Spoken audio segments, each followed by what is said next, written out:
sikap Presiden Prabowo dengan keputusan atau instruksi Bu Mega ini bagaimana, Bang? Ini, itu pertanyaannya. Kalau Pak Jokowi jawabnya apa? Tanya sama Prabowo dong. Jangan tanya saya, tanya Pak Prabowo dong.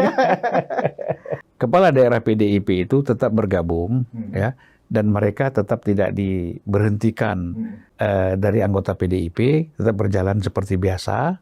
Nah, persoalan surat peringatan dari Ibu Mega itu, instruksi Ibu Mega itu ada tapi tiada. Ada tapi tiada. Menyelamatkan muka, tapi juga tidak mengganggu program pemerintah. Ya, itu ya, Bang ya? Menurut saya, Ibu itu memang bawaan sih. Nggak ada hubungan. Kalau waktu muda pun dia seperti itu, gitu ya. Ya, kalau keputusan dia mau A. Dulu kan saya ingat betul, ketika Gus Dur sudah terpilih jadi presiden, ya kan? Kita minta dia menjadi wakil presiden, itu keras, kekeh nggak mau. Nggak mau. Terus dia bilang sama saya, aku mau maju wakil presiden kalau aku dicalonkan bukan oleh PDIP. Wah, cari-cari kita. Akhirnya Gus Dur dan Matori Abdul Jalil setuju mencalonkan Mega sebagai wakil presiden dari PKB. Baru dia mau. Terus dia tulis sama saya satu kotak rokok gudang garam itu kan ada kertas timahnya itu. Betul. Tulis di situ, depan sini, mana pulpen. Saya bersedia menjadi wakil presiden dari yang dicalonkan PKB. Itu saya kasih. Gitu kan. Tanda tangan Megawati kan. Udah, maju dia. Jadi itu spesifik sekali. Nah, jadi dia ini nggak ada urusan orangnya sebenarnya. Tapi kan di dalam politik, hitung-hitungan itu penting. Abang kan juga dulu dekat dengan Ibu Mega, juga dekat dengan almarhum Pak Taufik nih, Bang. Seandainya dalam situasi seperti ini, ada sosok Pak Taufik Kemas, mungkin keputusan Ibu nggak akan seperti ini kayaknya ya, Bang? Ya, karena Hasto, kalau ada Pak Taufik, Hasto tidak bisa berperan seperti ini. Kan gitu. Pasti kan Mas Taufik lebih rasional, gitu kan. Kita kan dulu ingat betul, ketika PDIP itu dan seluruh partai-partai yang ada di DPR, kecuali PKB, itu mengkritisi Gus Dur, dia melarang kan, Mas Taufik, janganlah. Udah, kita kasih aja Gus Dur ini sampai 5 tahun, gitu kan. Karena nggak bagus kalau kita ini menurunkan presiden di tengah jalan, gitu. Gitu Pak Taufik, begitu pendapatnya. Akhirnya, di antara kita tuh kan bingung juga kan. Nah, walaupun akhirnya, setahun kemudian, Pak Taufik setuju. Untuk Gus Dur diturunkan karena ada hal yang sangat, karena dekret waktu itu ya. Bukan, ada sangat hal pribadi juga, gitu loh. Ya kan, Gus Dur sempat menuduh bahwa Pak Taufik itu penyelundup mobil kan. Nah, tuduhan itu sampai ke Pak Taufik dari seorang Kapolda misalnya. Nah, di situ Pak Taufik marah. Dia merasa, saya udah mati-matian pasang badan, dituduh pula begini. Ya udah saya lepas saja lah gitu. Dia nggak nyuruh juga, cuman dia nggak menghambat lagi. Akhirnya orang jalan leluasa untuk buat gerakan-gerakan, langkah-langkah untuk menurunkan Gus Dur gitu. Nah, jadi kalau ada Pak Taufik misalnya, orang atau figur seperti Pak Taufik, sebenarnya ada yang namanya Puan. Tapi kan Puan oleh ibu dianggap junior, anak, sehingga tidak terlalu didengar kan, gitu. Sebenarnya mungkin dialog di antara mereka ada, tapi ibu kan dominan sekali. Kalau ada Pak Taufik kan ada balance. Bahkan Pak Taufik kadang-kadang satu situasi ada di atas untuk meredam emosinya ibu. Nah, jadi kalau sananya ada almarhum Pak Taufik, nggak ada tuh figur Hasto. Bisa kayak begitu seenaknya ngomong sana sini sana sini. Saya sendiri kan dulu sebagai jubir, itu kan juga suka ditegur, Pan jangan ngomong begitu Pan. Risikonya bukan kamu, kan risikonya kan ibu. Ya kan? Jadi tolong kok atur sedikit. Nah, kita mulai atur lagi gitu kan. Jadi kita dikontrol oleh Pak Taufik gitu. Jadi memang yang bisa membalancing Ibu Mega di dalam membangun komunikasi politiknya itu yang memang sekarang Ibu kehilangan ya, Bang ya? Ya kalau dulu kan Pak Taufik itu kan melakukan kontrol. Kalau sekarang ini banyak provokatif. Ya kan? Masing-masing ingin menunjukkan bahwa mereka itu hebat. Sehingga atau menunjukkan rasa tingkat loyalitasnya tinggi kepada PDIP dan Ibu supaya mendapat kepercayaan. Dan akhirnya mereka berhasil mendapatkan itu, tapi korbannya kan terlalu besar. Saran abang ke Bu Mega, karena abang kan dulu juga pernah dekat ya. Kira-kira atas sikap ibu ini sebaiknya meralat lagi surat instruksi ketua Ya. itu atau gimana bang? Saya kira kalau untuk meralat, itu kan orang bagaimanapun ada prestis, ada gengsi, Ya. ya kan? Nah, Pak Prabowo paham itu, ya kan? Jangan kita mempermalukan Ibu Mega. Pak Prabowo tuh orangnya tidak ingin mempermalukan orang, termasuk Ibu Mega, ya. Caranya bagaimana? Ya diam-diam kepala daerah ikut, tapi tidak ada yang dilarang, ya kan? Jalan seperti biasa. Surat ini dianggap aja tidak ada, tapi tidak diralat. Nah ini Ibu Mega tidak hilang muka, program kepala daerah koordinasi dengan pemerintah pusat jalan. Mungkin itu bagus bang sebagai sebuah strategi untuk tidak menghilangkan mukanya ibu, ya kan? Diam-diam boleh lah. Iya. Yang saya bayangkan kalau ternyata tetap tegas nih, siapa yang tetap ikut tanpa ada perintah dari saya, pecat, cabut kartu anggotanya. Ya nggak apa-apa, mereka tetap wali kota, tetap bupati. Kan harus dihitung. Kita cabut kartu anggotanya, dia tetap wali kota, tetap bupati, tetap gubernur. Mau ngapain? Harusnya itu menjadi milik kita dan kekuatan kita untuk pemilu 2029 menjadi nol. Kan rugi. Betul. Atau menjadi 100% menjadi 10%. Nah, ini kalau kita bicara politik jangka panjang, jangka menengah. Jangan pikir sekarang, pokoknya harus begini. Nah ini saya kira ya, orang seperti Ibu Mega juga dalam beberapa hari akan kontemplasi.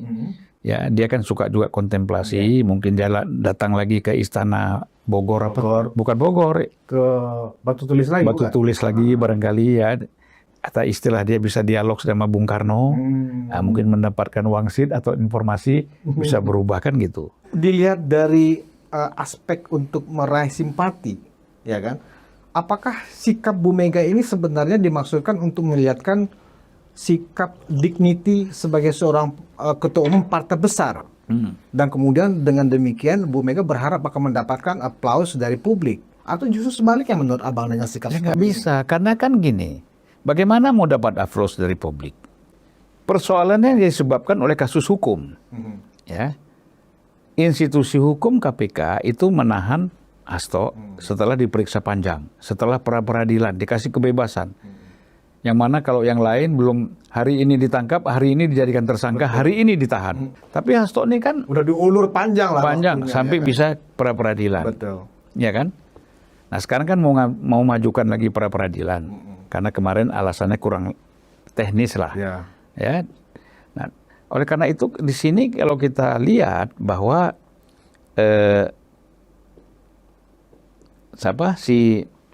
sikap ini seperti tidak menggunakan rasio yang sehat ya. Gitu. Ini semata-mata hanya emosional. Nah, kalau begini saya kira kasihanlah kader-kader PDIP yang sudah berjuang ya. Mereka sudah menjadi kepala daerah itu hanya karena kasus hukum ini, lalu mereka menjadi tidak full di dalam memimpin daerah. Jadi memang rakyat bagaimana mau respect kepada PDIP ataupun Ibu Mega sementara tidak menghormati kasus hukum atau institusi hukum. Banyak sekali partai-partai yang sekjennya bahkan tokoh-tokohnya, Bahkan ketua umumnya. ya itu masuk ke dalam KPK. KPK, ditahan oleh KPK. Nasdem, Golkar, apalagi. Kalau ketua umum siapa ya? Setia Novanto, Bang. Setia Novanto misalnya. Semua terima. Ya kan? PKS, Presiden PKS. Presiden PKS ya. Jadi banyak sebenarnya presiden-presiden. Tapi mereka nggak melakukan aksi-aksi seperti PDIP ini, Bang. Ya karena mereka langsung mengakui salah. Dan partainya mengambil sikap memberhentikan dia langsung dari posisinya. Nah, kalau PDIP kan enggak.